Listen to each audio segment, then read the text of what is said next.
ধূমপান এবং মদ্যপান স্বাস্থ্যের জন্য ক্ষতিকারক। Cigarette smoking and consumption of alcohol are injurious to health. Team গল্প গুজবের পক্ষ থেকে জানানো হচ্ছে যে আমরা কোনো রকমের কুসংস্কার এবং অন্ধবিশ্বাসকে প্রাধান্য দিই না।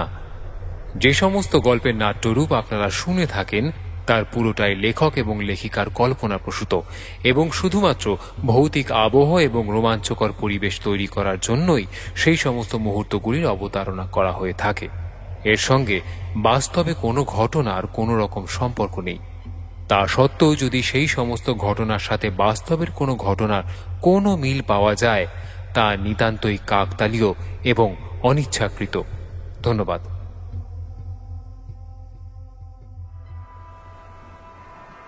আচ্ছা, নরক কি কখনো দেখেছেন, স্বপ্নে বা খোলা চোখে? কেমন হবে একটা রাতে সত্যি নরক যদি চকিতে একবার দৃশ্যমান হয়? পারবেন কি বাঁচতে নরকে সেই ভয়ঙ্কর দূতের থেকে? আজকের গল্পটাও সেই রকমই এক ভয়ঙ্কর বিষয়ের উপর আধারিত। আমাদের আজকের নিবেদন প্রখ্যাত লেখক আবির রায়ের কলমে এক হাড়হীন করা ভয়ের গল্প টুকি। নাট্যরূপ ও সংলাপ সংযোজন বর্ষা।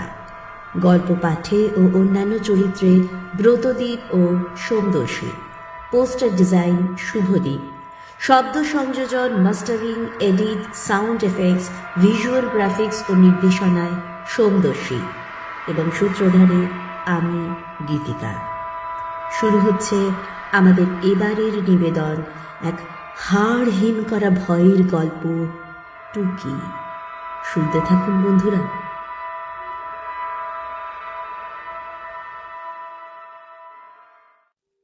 হুগলি আর বাঁকুড়ার বর্ডারের কাছে অবস্থিত জয়পুরের জঙ্গলের কথা আমায় বলেছিল আমার এক পড়শি। প্রথমে আমি ভেবেছিলাম ছোটখাটো কিছু হবে হয়তো, কিন্তু সেখানে পৌঁছে বুঝতে পারি যে জয়পুরের জঙ্গল যে শুধু বিশাল বা ঘন তাই নয়। এই জঙ্গলের মতো পাখি আর জানোয়ারের সমাহার সুন্দরবন বা ডুয়ার্স ছাড়া ভারতবর্ষে কোথাও নেই। ছবি তোলার নেশায় আমি ভারতবর্ষের কম জায়গায় ঘুরিনি। একটা সময় ছিল যখন টিউশনির টাকা জমিয়ে বাড়িতে না জানিয়ে একা একাই বেরিয়ে যেতাম। কখনো বর্ধমানের কোনো ভাঙা মন্দিরে, কখনো দুবরাজপুরের কোনো ফকিরের আখড়ায়, আবার কখনো মুঙ্গেরের কোনো প্রাচীন রাজবাড়িতে। ক্যামেরা বা যন্ত্রপাতিও তখন তেমন কিছুই ছিল না, তবুও উৎসাহে কখনই ভাঁটা পড়েনি। আজ তাই এত বছর পরও এত কাজ সামলে একটু ফাঁকা সময় পেলেই লটবহর নিয়ে বেরিয়ে পড়ি অজানার খোঁজে। আরামবাগ যখন পৌঁছলাম তখন দুপুর গড়িয়ে বিকেল হয়। শীতের বেলায় দুপুর আর বিকেলের সঙ্গমটা অত বোঝা যায় না, তবু ঠান্ডা ঠান্ডা লাগছে দেখি ঘড়ির দিকে তাকিয়ে দেখি 3:30 বেজে গেছে। বাবার কেনা আদ্যিকালের অথচ মজবুত একটা জিপসি গাড়ি সাধারণত এসব যাত্রায় আমার বাহন হয়ে থাকে। এবারও তার বিকল্প হয়নি। দিগন্ত বিস্তৃত মাঠের মাঝখান দিয়ে ঝকঝকে রাস্তা চলে গেছে সোজা বিষ্ণুপুর। আরামবাগ আর বিষ্ণুপুরের ঠিক মাঝামাঝি পড়বে জয়পুরের জঙ্গল। একটা ছোট খাল পেরিয়ে একটা অস্থায়ী চায়ের দোকানের সামনে গাড়ি দাঁড় করালাম। যেদিকে চোখ যায় ধু ধু মাঠ, দূরে বেগুনি রঙের আকাশের গায়ে উজ্জ্বল কমলা রোদ।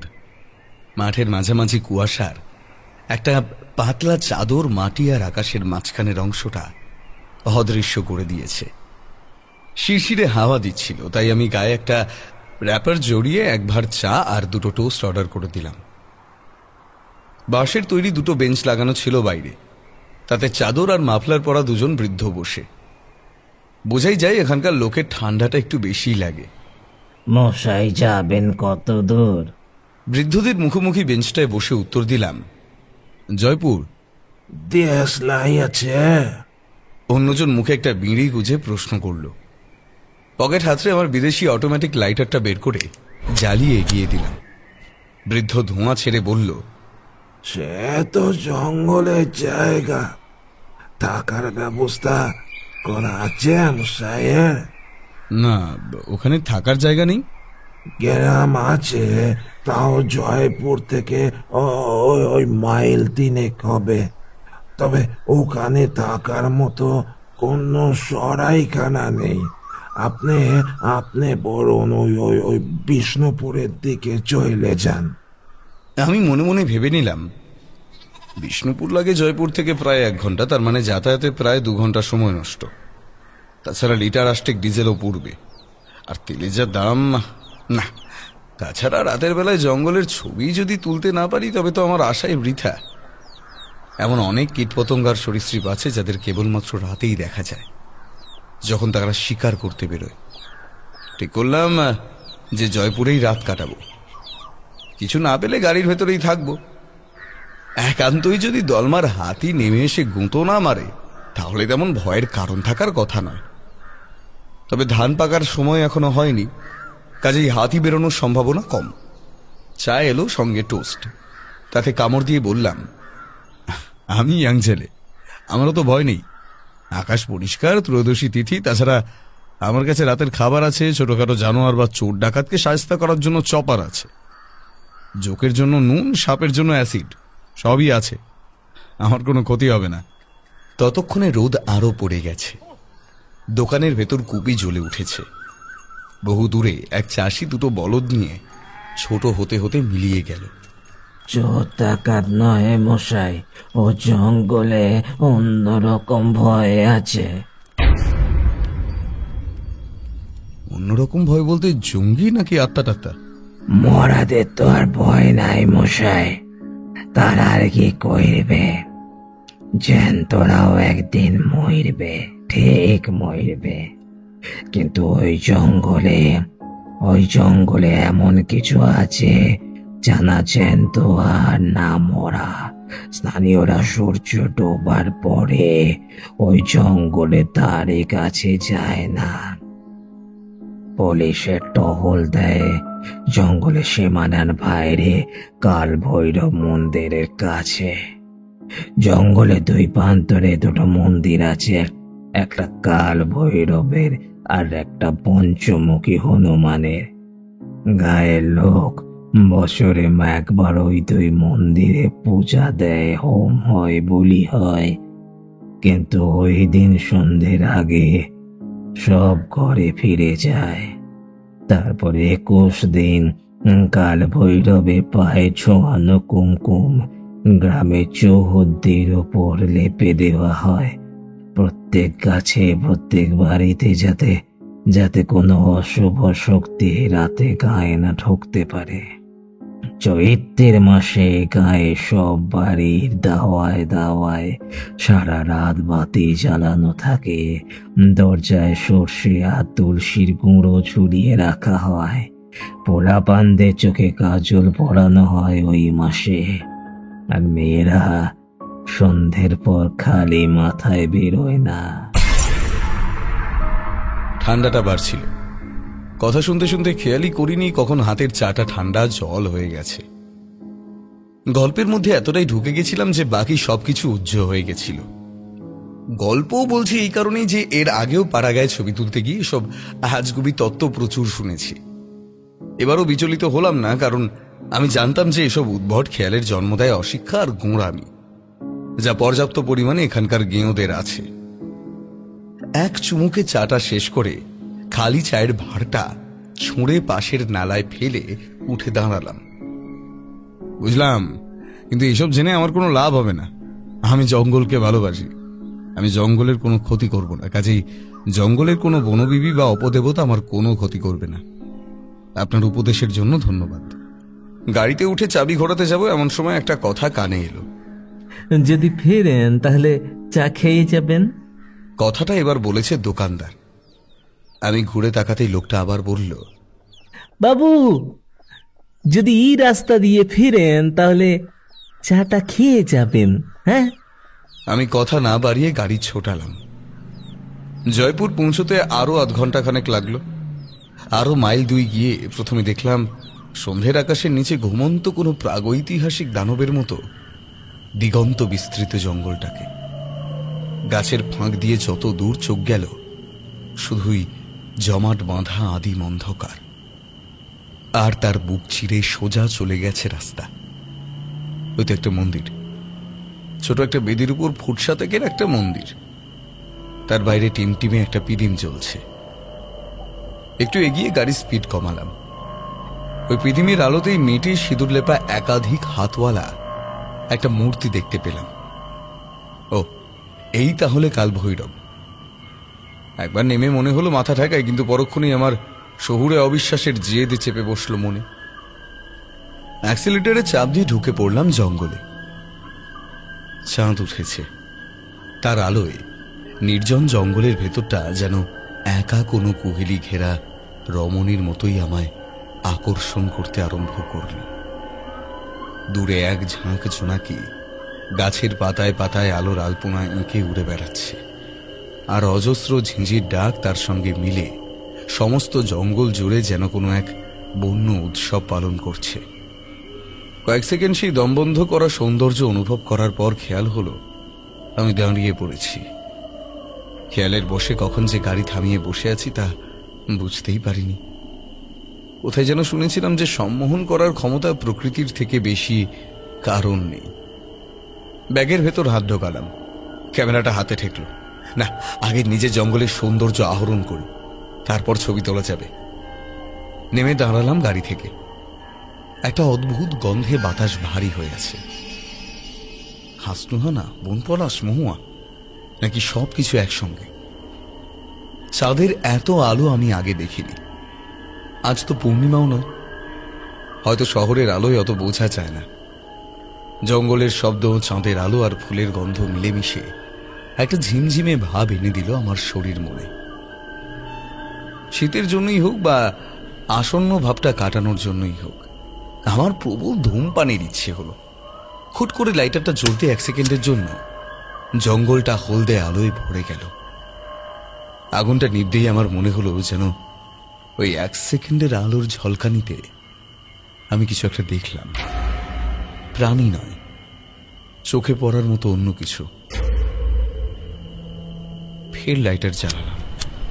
ওই তো ওখানে লাইটারের আলোতে দেখতে পেলাম তোবড়ানো টিনের বোর্ডটাকে।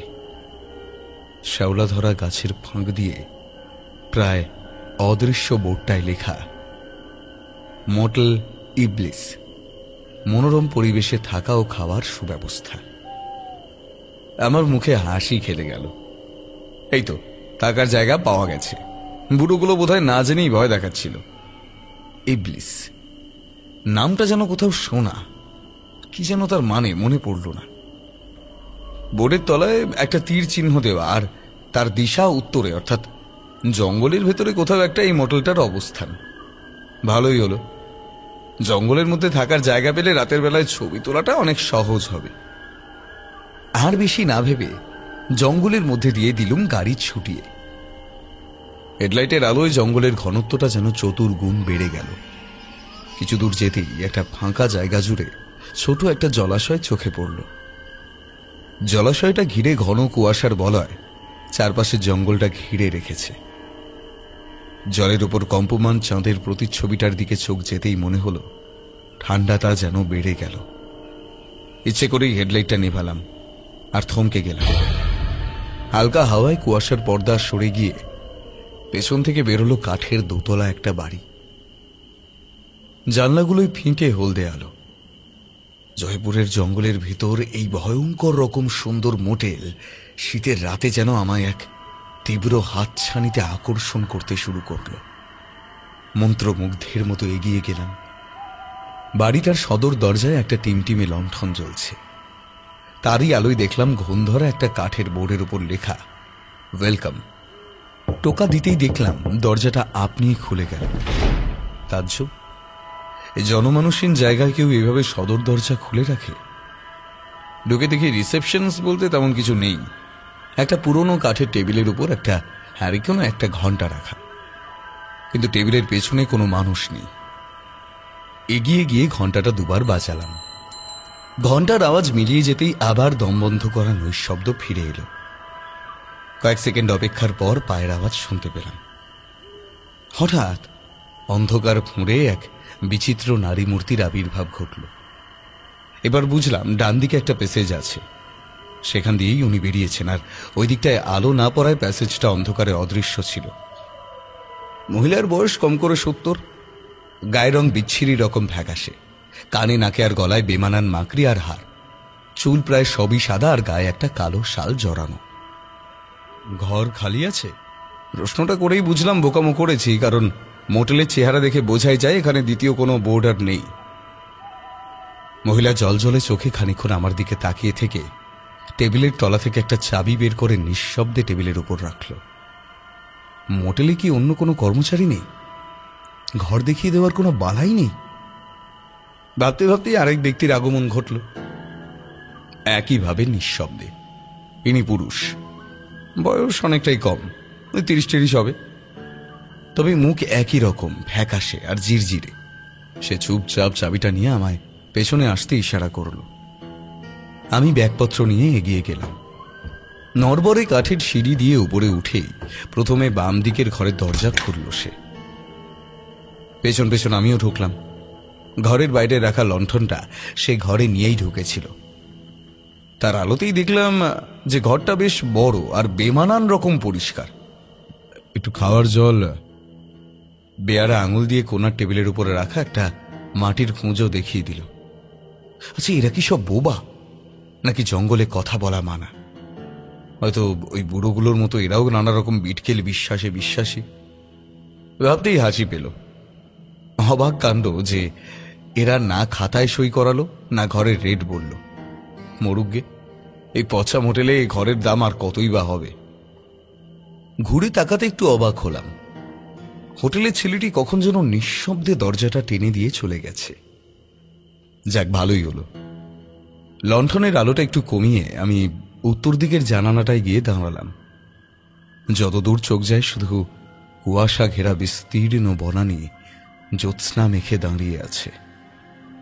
কোথাও এতটুকু চাঞ্চল্য নেই।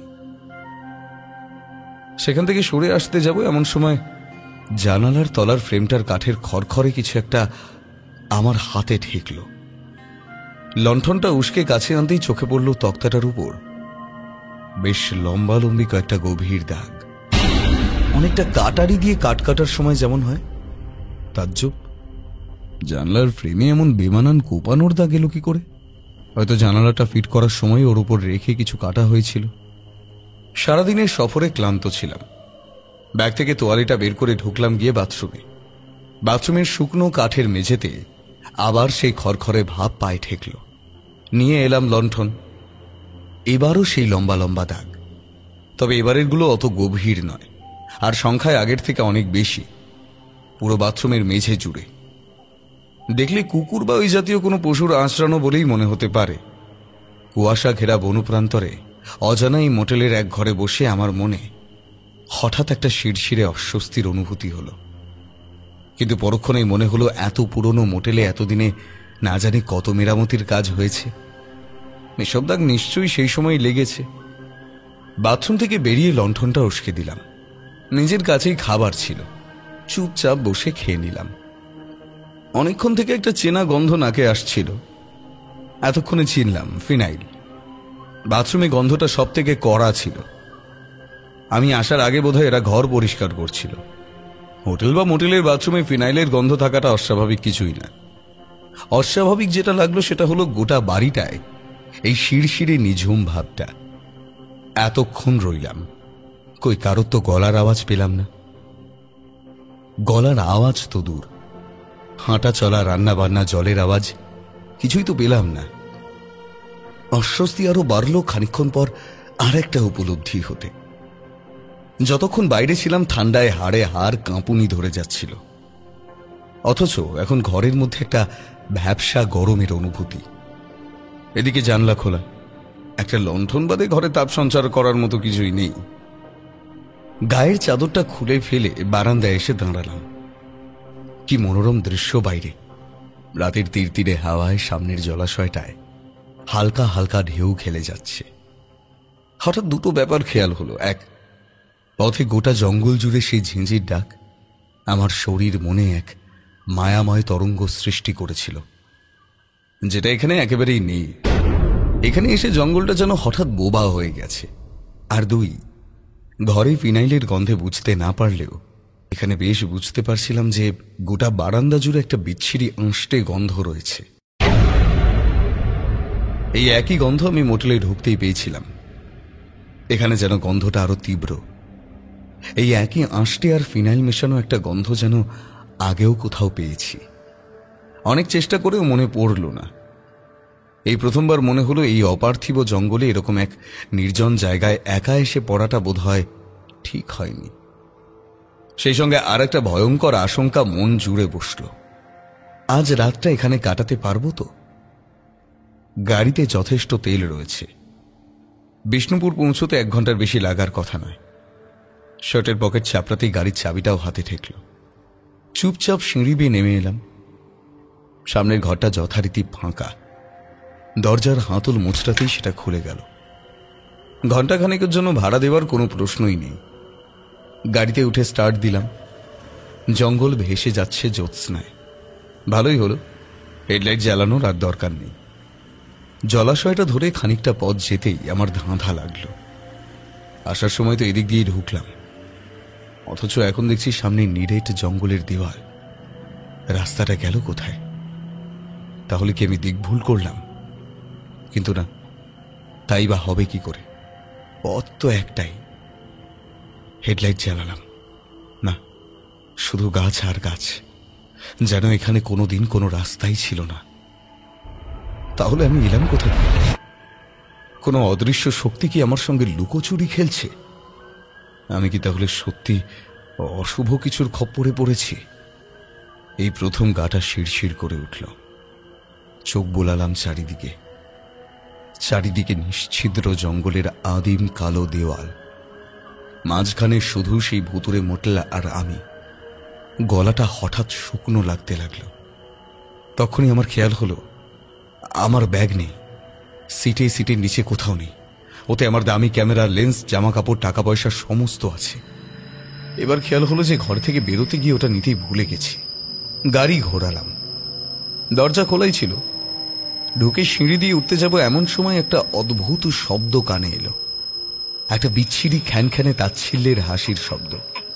ফিরে দেখি অন্ধকারে প্রায় অদৃশ্য হয়ে আগের দেখা স্ত্রীলোকটি বেঞ্চে বসে আমার দিকে অস্বস্তিকরভাবে তাকিয়ে হাসছে। চোখ দুটো ভালো লাগলো না, কেমন মাছের মতো স্থির আর ফ্যাকাশে। আমি তাকিয়ে আছি দেখেও সে একইভাবে স্থিরভাবে হেসে চলল। ওই অল্প আলোতেও তার দাঁতগুলো দেখলাম, বাঁকা আর ছুঁচল। ওরকম দাঁত কোনো মানুষের হয়? আবার গরম লাগতে শুরু করল। মহিলা কি আমার ফিরে আসাতে হাসছে? লম্বা পা ফেলে এক দৌড়ে উপরে উঠে গেলাম। ঘরের দরজাটা ভেজানোই ছিল। ঢুকেই ঝটকা খেলাম। ঘরটা গনগনে গরম। ব্যাগটা তুলে বেরোতে যাব এমন সময় একটা বেমানান শব্দ শুনতে পেলাম। কাঠের উপর ধাতব কিছু দিয়ে মারার ঠক ঠক ঠক হয়ে চলেছে, এবং সেটা আসছে একতলার কোণার দিক থেকে। রোগ চেপে গেল। কোনো ভূত প্রেত নেই, কোনো অশুভ কিছু নেই। এসব আমার মনের ভুল। এবার আমি এই ভুল ভেঙেই ছাড়ব। নেমে এলাম নিচে। সামনের ঘরের দিকে না গিয়ে উল্টো দিকে ঘুরে পেছনের করিডোরের দিকে হাঁটা দিলাম। আওয়াজটা বেড়ে চলেছে। আসছে সামনের কোনো ঘর থেকে। এক এক করে 11টা ঘর, প্রত্যেকটা দরজা বন্ধ। শেষ ঘরটার সামনে গিয়ে থমকে দাঁড়ালাম। সেই সঙ্গে সেই ভ্যাবসা আঁশটে গন্ধটায় নাক জ্বলে গেল। আওয়াজটা আসছে এই ঘরের ভেতর থেকে। দরজাটায় আলতো ঠেলা দিতেই সেটা 2 ইঞ্চি ফাঁক হলো। একটা গরম হাওয়ার ঝাপটা লাগলো মুখে, আর নাকে এলো একটা বিকট দুর্গন্ধ। ভেতরে উঁকি মারলাম, আর যা দেখলাম তাতে সর্বাঙ্গ মুহূর্তে পাথর হয়ে গেল। ঘরের এক কোণে একটা অগ্নিকুণ্ড, দাউ দাউ করে জ্বলছে আগুন। কাঠের দেওয়াল জুড়ে ছিটকানো রক্তের দাগ। মেঝেতে পড়ে রয়েছে সারি সারি মৃতদেহ, কিছু গোটা, কিছু টুকরো করা। কোথাও হাত, কোথাও মাথা। আগুনের পাশে দাঁড়িয়ে সেই আগের দেখা পুরুষটি, যে আমায় ঘর দেখিয়ে দিয়েছিল, তার হাতে ধরা একটা বিশাল টাঙ্গি। মেঝে থেকে সে একটা মৃতদেহ তুলে সামনের কাঠের পাটাতনে ফেলল।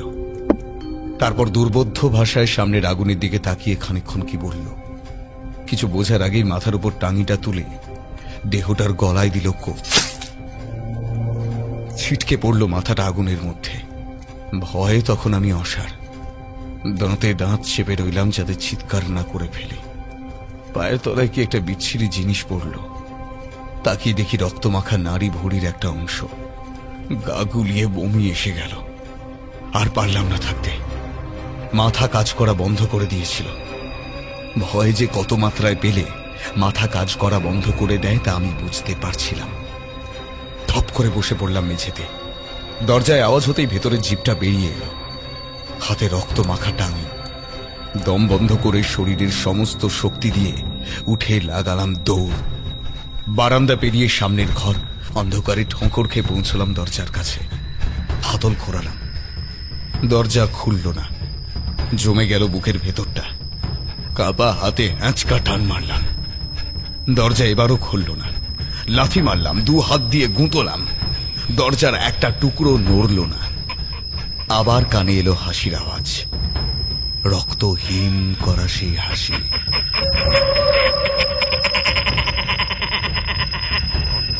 ভয়ার্ত চোখে পাশ ফিরলাম। বেঞ্চে এখনো বসে আছে সেই স্ত্রী লোকটি, মুখে সেই হাসি, কিন্তু এবার তাচ্ছিল্যের সঙ্গে মিশেছে লালসা আর হিংস্রতা। হাসির তীব্রতা হঠাৎ বেড়ে গেল। ভয়ানক দাঁতগুলি ফাঁক করে বুড়ি হাসতে লাগলো পাগলের মতো। আমি কলে ফাঁসা ইঁদুরের মতো ভয় থরথর করে কাঁপতে লাগলাম। এমন সময় পাশের দরজা দিয়ে টাঙি হাতে ঢুকলো সেই লোকটা। আমি ছুটলাম সিঁড়ি বেয়ে উপরে। দোতলায় আমার ঘরটায় গিয়ে ঢুকলাম। লণ্ঠনটা এখনো জ্বলছিল। দরজা বন্ধ করে মেঝেতে বসে পড়লাম। পায়ের গোড়ালি রক্তে ভিজে গেছিল। কখন কিভাবে কেটেছে বুঝতেও পারিনি। দম নিলাম কিছুক্ষণ। ধীরে ধীরে একটা ভয়ানক বিভৎস পৈশাচিক ছবি চোখের সামনে স্পষ্ট হতে লাগলো। ঘরে আর বাথরুমে কোপানোর দাগ, সারা বাড়ি জুড়ে দ্বিতীয় কোনো খদ্দেরের অনুপস্থিতি, এই আদিম পরিবেশে মাতাল করা সৌন্দর্য ঘেরা ভৌতিক মডেল সব ছকে পড়ে যাচ্ছে। নিশুতি রাতে কোনো খদ্দের যখন এই মহাজাগতিক প্রাকৃতিক সৌন্দর্যের মোহে এই মোটেলে এসে উপস্থিত হয়, তখন এক মায়াময় পরিবেশ আচ্ছন্ন করে তার নিস্তার পাওয়ার সমস্ত রাস্তা বন্ধ করে দেয়। হঠাৎ বিদ্যুৎ ঝলকের মতো একটা শব্দ মনে পড়ল। ইবলিস, শয়তানের আরেক নাম, নরকের অধীশ্বর। এরা কি তবে শয়তানের উপাসক, নরপিশাচ? এই মোটেল কি তবে নরকের দ্বার, 2 জগতের সঙ্গম? এই অস্বাভাবিক উত্তাপ কি নরকের প্রেতাগ্নির আভাস? এবার মনে পড়ল রক্ত আর ফিনাইল মেশানো এই গন্ধটা আগে কোথায় পেয়েছি। মর্গে, লাশ কাটা ঘরে। থরথরিয়ে কেঁপে উঠল আমার সারা শরীর। আমার পেছনের দরজাটায় ধাক্কা পড়েছে। ছিটকে পড়ল কাঠের টুকরো মেঝেময়। বন্ধ দরজায় টাঙির কোপ মেরেছে। রক্তমাখা টাঙির ফলাটা কাঠের ফাঁক দিয়ে মুহূর্ত খানিক উঁকি মেরে অদৃশ্য হয়ে গেল। তারপর আবার কোপ। উড়ে গেল ঝরঝরে কাঠের তক্তাগুলো। পালাবার জায়গা নেই। আমি লাফ মেরে খাটের তলায় গুড়ি মেরে গিয়ে ঢুকলাম। পায়ের তলা রক্তে ভেসে যাচ্ছে। ভয়ে সর্বাঙ্গ অমানসিকভাবে কাঁপছে। খাটের তলার উত্তাপ বাইরের থেকে অনেক বেশি। তবু সব সহ্য করে দম বন্ধ করে বসে রইলাম। ঘরের ভেতর পায়ের আওয়াজ। খাটের তলা থেকে দেখতে পেলাম আততায়ী ঘরে ঢুকেছে। ঈশ্বরে কোনোদিন বিশ্বাস করিনি, কিন্তু আজ মৃত্যুর সামনে দাঁড়িয়ে মনের মধ্যে সমস্ত দেবদেবীর ছবিগুলো ঘুরপাক খেতে লাগলো। কানে বাজতে লাগলো অশিক্ষিত বুড়োগুলোর অব্যর্থ সতর্কবাণী। কেন যে শুনলাম না তাদের কথা। জিপটা ঘরের মধ্যে পায়চারি করছে। পেছনে কাঠের মেঝের উপর ঘুষটে টেনে চলেছে বিশাল টাঙিটা।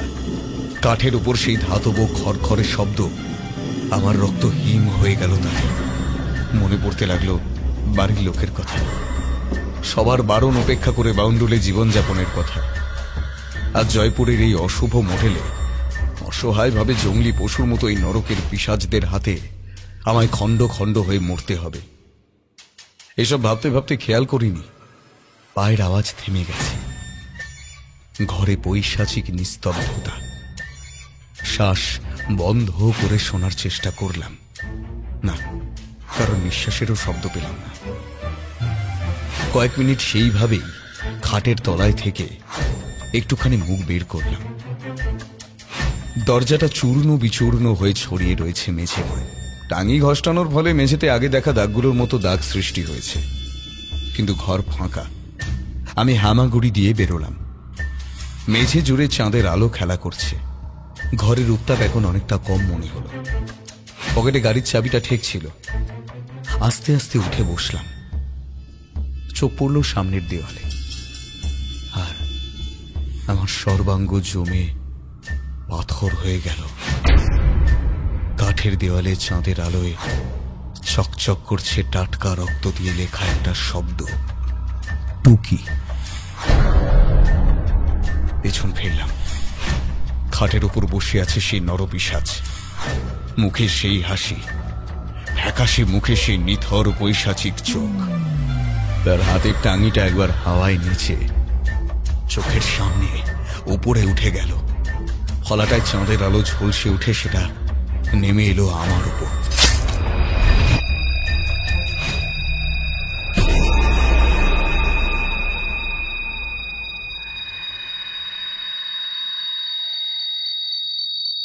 কেমন লাগলো আমাদের আজকের গল্প নিচে কমেন্ট করে জানাতে কিন্তু একদম ভুলবেন না। ভালো লাগলে লাইক, শেয়ার এবং কমেন্ট করতে ভুলবেন না। খুব শীঘ্রই আমরা আরও একটি রোমাঞ্চকর গল্প নিয়ে আপনাদের সামনে ফিরে আসছি।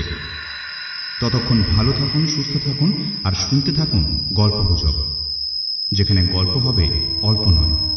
ধন্যবাদ।